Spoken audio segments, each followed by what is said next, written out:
নমস্কার বন্ধুরা, ভালো আছেন? আজকে আমি একটু পাটিসাপটা পিঠে বানালাম। শীতকাল মানেই পিঠে খাওয়ার দিন। দেখুন পাটিসাপটাগুলো কত সুন্দর হয়েছে। এখানে আমি চাল নিয়েছি, আতপ চাল ভিজিয়ে রেখেছিলাম সারা রাত। সেটাকে আমি এখানে মিক্সিতে পেস্ট করে নেব। আর ওখানে এক বাটি সুজিটাকেও আমি অল্প সুজিটা ভিজিয়ে রেখেছিলাম, ভিজিয়ে এক বাটি হয়ে গেছে ওটা। তো চালের গুঁড়িটাকে আমি খুব ভালো করে মিক্সিতে পেস্ট করে নিলাম।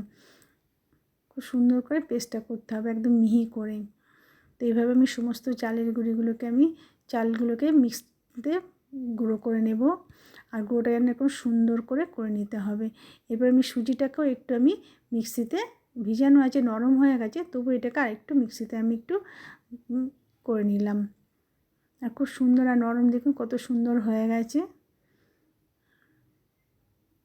সবগুলো একসাথে আমি মিশিয়ে নিলাম এখানে। আর এখানে আমি সামান্য একটু নুন দিয়ে দিলাম।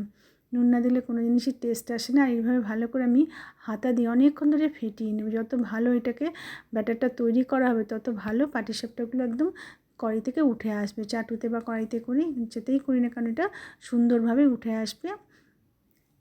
এটা অনেকক্ষণ ধরে এরকম করে ফাটিয়ে নিতে হবে। এবার আমি এখানে নারকেলটাকে ভালো করে ভাজা করে নেব। এটা আমি করব খেজুরের গুড় দিয়ে। খেজুরের ঝোলা গুড় নিয়ে নিলাম, নিয়ে আর এটার মধ্যে নারকেলটা খুব সুন্দর করে ভাজা করে নেব।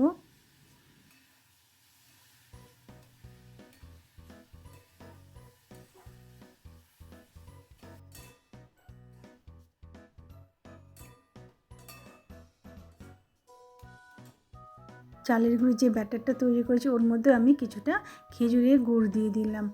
ব্যাটারটা একটু মিষ্টি মিষ্টি হলে পাটিসাপটাগুলো খেতে খুব সুন্দর আর খুব ভালো হয়।